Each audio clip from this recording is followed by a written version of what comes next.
So, I was doing some medical research reading online and stumbled across this amazing article on hoverboards and assessing the type of injuries that kids were getting when they fell off these hoverboards. There were some really interesting points that came from the article, like only 3.8% of children that came off the hoverboard was actually wearing a helmet at the time. Bad parenting. Or that only 28% of the injuries actually happened outside. But the most interesting thing that I took away from this article is that the most frequent injury that occurs to these children after they fall off the hoverboard is a fracture to the distal radius, otherwise known as Colles fracture. You probably wouldn't even know what Colles fracture is if you hadn't had one before or haven't had a friend who's had one. But it's basically a fracture to your bone right here. When you fall on that outstretched hand, it causes this to go backwards and a fracture just inside the arm here.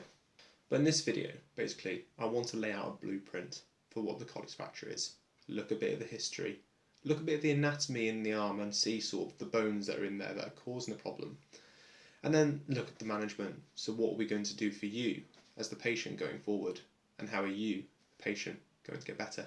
Also, some great information that you can show off at your next doctor's appointment. This is Abraham Colles though. He was the guy who first described the Colles fracture. He was an Irish surgeon and physician, so all-round doctor, and he was way ahead of his time. His dad owned a quarry up in Northern Ireland, but unfortunately when he was 6 years old his dad passed away from an accident. When he was in school after that, a massive flood came down in the local area and swept a lot of it away, including the doctor's office. And when Abraham Colles was walking through the fields, he came across this book that had floated away, and it was an anatomy book.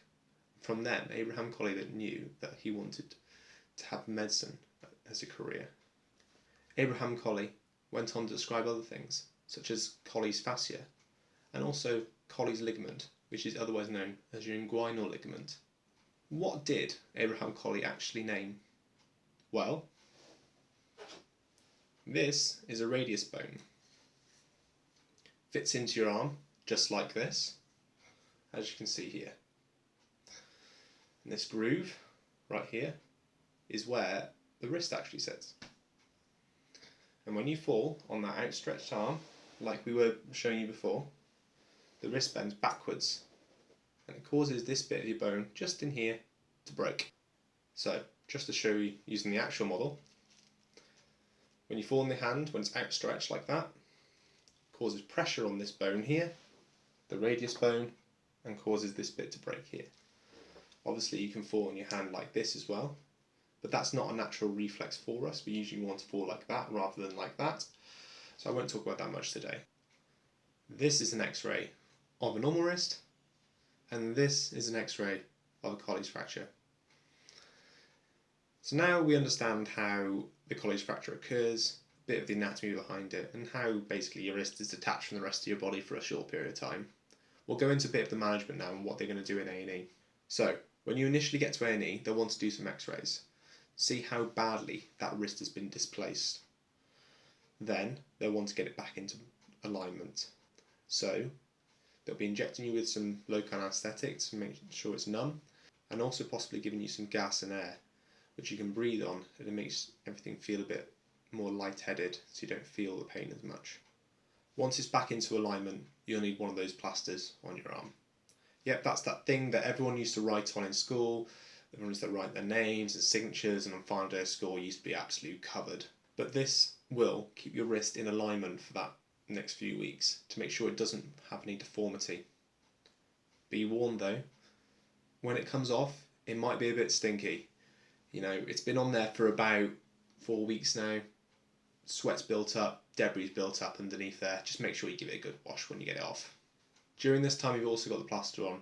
You might have a few other tests to make sure there's nothing else going on with your bones, causing them to break a bit more easier.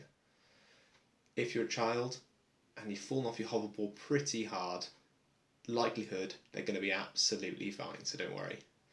But if you're sort of in your 20s, 30s, or a lot older, you might have a few extra tests to make sure everything's just okay and it's not just one of those coincidental injuries.